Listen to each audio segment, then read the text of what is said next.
I'm happy to introduce the all-new Woodridge series pellet smoker from Traeger. Let's go.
All right, the journey begins super early in the morning. We're rocking, I don't know, about 17 degrees outside, so trying to get her knocked out.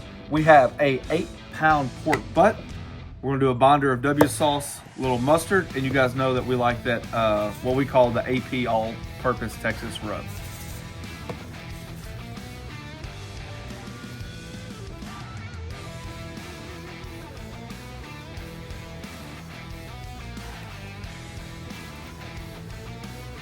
And you're just working to get all sides.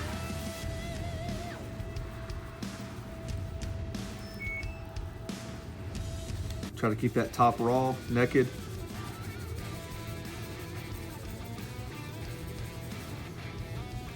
All right, just like that, we'll let it sweat in for about 20 minutes.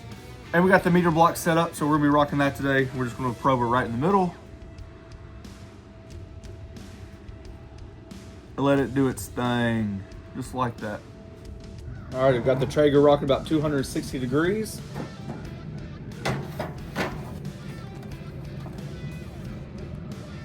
Right there. Close her up and let the fun begin. All righty, it's been about 5 hours. The internal temperature is about 160 degrees, right on the dot.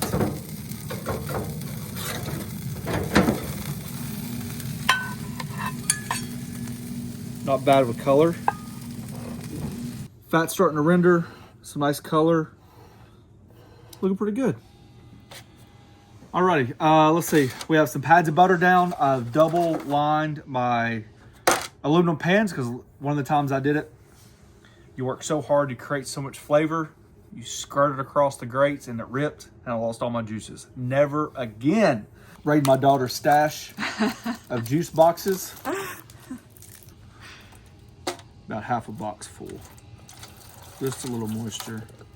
Same thing with vinegar, a little apple cider. Take this right on top. Oddly enough, we're not gonna wrap it. We're gonna keep it just like this. A few reasons. One, somebody reached out and said I should try it like that. If I like the full boat method, which I do, then they said I would like this. It helps trap the moisture along with help rendering the fat. Another person has reached out before and said, I love binders just as much as you do. Sometimes I use them, sometimes I don't. Same theory they had. Don't put a binder on the skin. Let the skin go all natural. Put your salt, pepper, garlic, whatever you want to on the skin, and then just binder the rest of it. That's what we've done. He said it helps the skin or the fat render. So we're gonna try 2 different methods out today. Pretty excited. On the smoker it goes again, and the time frame is 1. I gotta go to bed in about a few hours. So let's jump it up about 275 until the internal is about 200, maybe 203 degrees, something like that.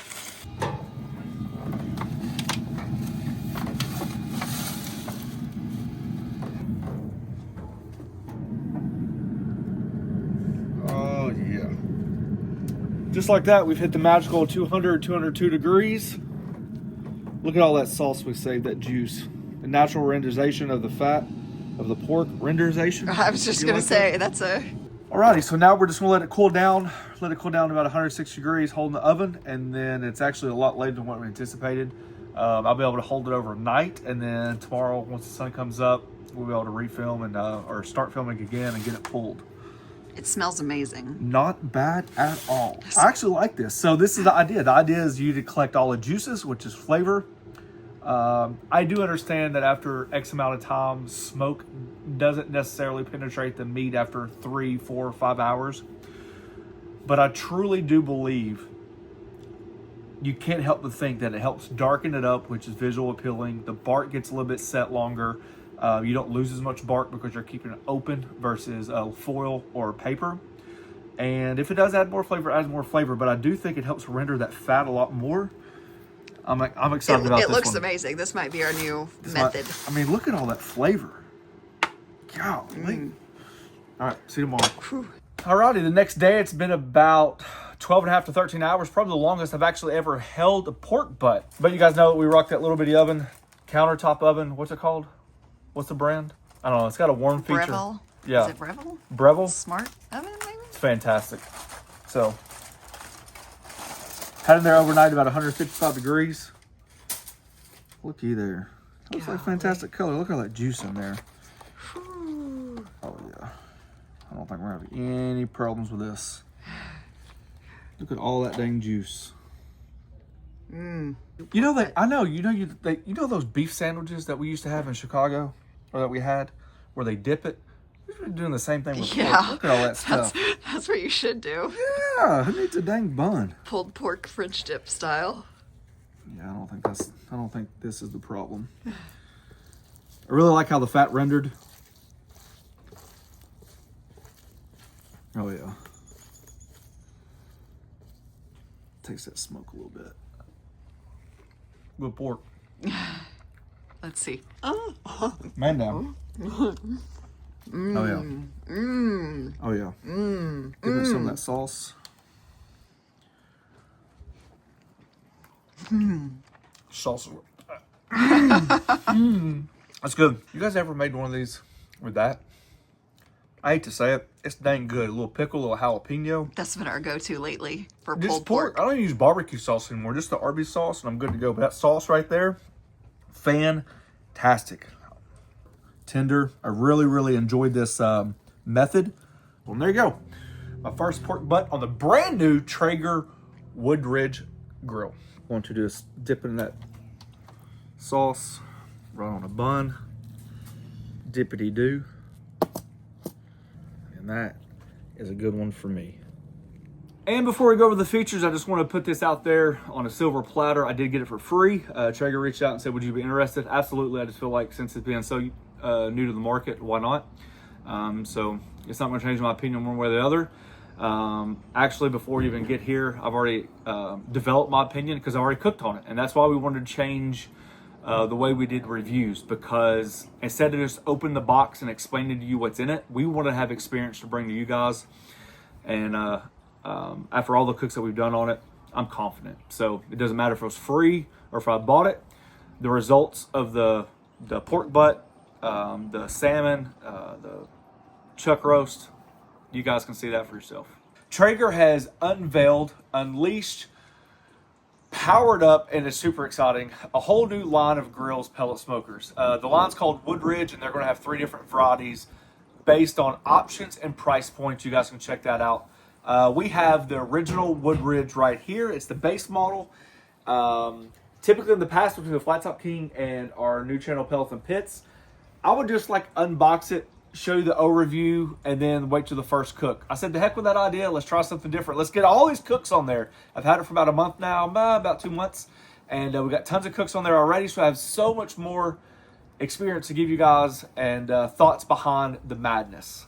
It's my second time filming this because the first time I felt like I kept calling this a budget-friendly pellet smoker.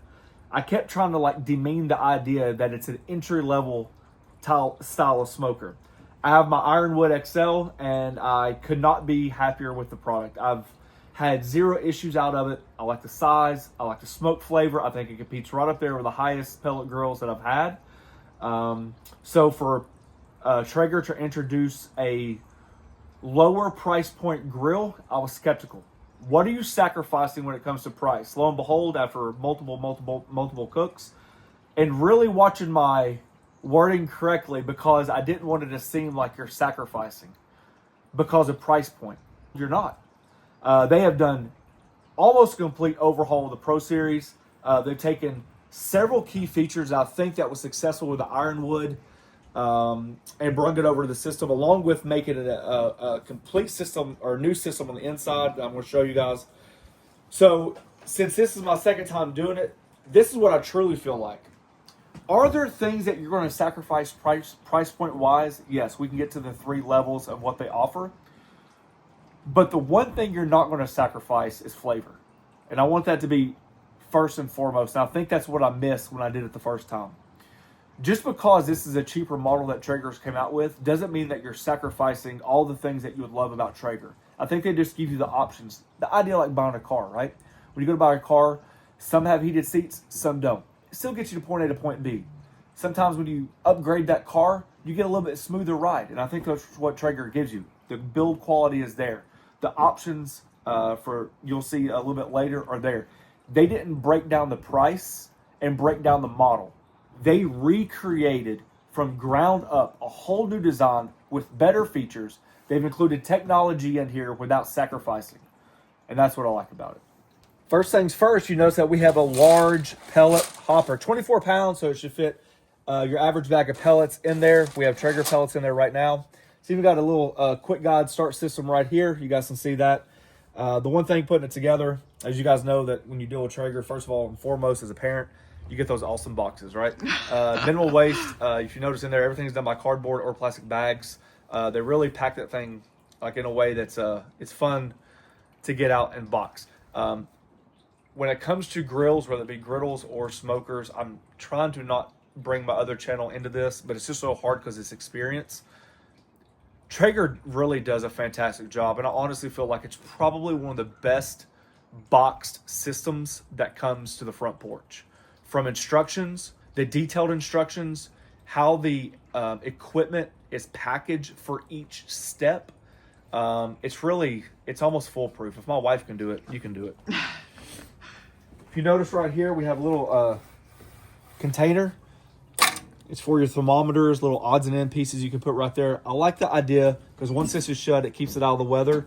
This model does not have a bottom shelf. It comes with 2 wheels on the side, and it does not come with wheels on the front. Unfortunately, as much as I move pellet smokers and all that stuff, I would prefer the 4 wheels. That's one of the bad things, but I don't think most people out there move smokers or grills as much as I do. You have your pellet clean out right here. So if you want to change your flavors, if you want to mix flavors, if you got auger jam, anything you need to fix, I think most pellet grills today, I think that's kind of like a standard feature. You got an on and off button back here. You got your power cord. All right, we have our accessories hooked right here, and it comes into play 2 times. You can hang your accessories off of there, especially like your grill cleaning brush, stuff like that, so that way you're not bumping into it on the front side and getting all your clothes dirty. Also, too, the top rack. Take the top rack out if you don't need it. You can hang it right there, and it's out of the way for you. And if you notice, built around the whole system is their pop and lock system. They give you the rails when you buy the smoker, but then you have to buy the whatever configuration you want to go with it separately. And just like that, you have yourself a paper towel dispenser. This is part of the system that you would buy separately. You know, guys, that I have that Traeger Flat Rock. It has the PAL system. And if I didn't break it down all the time to move it, I would use these all the time. I love the pop and lock system. It really allows you to accessorize whatever piece of equipment you have to your needs. You know, just because, you know, like it comes with it, sometimes there's stuff in the way that you don't like it. Let's say you're left-handed. You might want your seasonings or your paper towels on the left side versus the right side. This gives you that option. This is truly what I believe after cooking on it so many times now is why I'm so excited and why I changed the whole video, because it really is not, in my opinion, anymore an entry-level style grill. It just doesn't have all the bells and whistles per se, like the heated steering wheel, the heated seats, the cooled cup holders, you know, the rear heated and cooled seats with the armrest. You understand what I'm saying? What they did was absolutely fantastic, and I can't wait to show you this. So you're looking like about a good 27 and a half, something like that, inches cooking space. And depth-wise, about 18 and a half. But this top rack, I can't stop talking about the top rack because I know it sounds weird, but size does matter. This thing is a little bit bigger than normal. It's about 12 and a half inches. And of course, it's the same width. You're looking at about 27 inches wide. And the reason why I say that is because there's so many times to where I've cooked something and felt frustrated with other grills that I've had that the top rack almost seems like an afterthought. Not many things can fit on there. This can easily hold a pork butt. It can hold a chuck roast. It can hold a brisket. It's wide enough, it's sturdy enough, it's big enough, and it's easy to take out. Getting to the bells and whistles of why this thing is absolutely fantastic, and this is why you are not, how do you word this in a better way? You are not getting less just because you paid for less, and I just want to make that very clear. You have your two porcelain racks here. I don't know why one's bigger than the other. You have your thermometer right here on the side, so you just want to make sure you keep that clean at all times. Many ways to do that. So this is the brand new system. It is the easiest system I've ever experienced, I've ever seen. So we've already done the burn-in. As you can imagine, we've already done multiple cooks. It's got handles right here. If you notice, it slopes to the left. That's important. Take it out, super easy. Three major components down here. You have your chute right here, which is where the grease actually collects and dumps, as you can imagine, into their world-famous massive pot. You can already see grease down in there already. Well, that collects your ash and your grease all in one system. Okay. You have a flame diffuser right here, which allows the fire not to create a hot spot. I want to get back to that in a second because I forgot something, and I'll tell you that in a second. But this just sets in there nice and easy. You have a male end and a female end. And right here, you have your little accessibility hole to your ash clean out. Really and truly, there's no need anymore for your vacuums. I like to use my little paintbrush. Got it at the dollar store. And this is how we're going to clean it. Literally, this goes right in the hole. And you're done. Looky there. And this is about, I would probably say, 15 to 20 hours of cooking without cleaning. So it really just goes to show you how easy this system is now. You can imagine that some of the competition out there, you still have to break it down to the bare bones. You still have to vacuum it out. This is pretty cool right here. Just goes right back in. Right back in. And there's really, I mean, honestly, nothing to it at all. One thing about this is everything's got a place for it to hang up in. It's perfect, like it's really hard to mess up. You got your male and female ends here. Everything has places for it to automatically go in. All right, the dial face is made to be visible. It's got a low temperature of 180 and it goes all the way up to 500 degrees. Just so you know, this is a single wall unit. It's not the double wall insulated. The burn-in, you know, worked fantastic. You see your buttons down here. You change your temperature. Now it lights up, and to confirm it, you would just press that button right there, and then you have arrows go up that says the heat's rising. Right here you have your menu, and you would look at that for like different items. You got your Fahrenheit and Celsius, your Bluetooth and wireless. You got your probe sensor right here, so you can put a probe here or a probe there. This also can connect to your meter block from Traeger, and then you got a countdown timer. If you go to the app, which I really do like Traeger's cooking app, You can actually have a keep warm function on there as well. So there, one thing that's missing from here that's noticeable is the smoke mode. That's another level up. And I think on the middle grill, you're getting a side table right here, and the big bad boy that come out is almost like the idea of like a mini Timberline.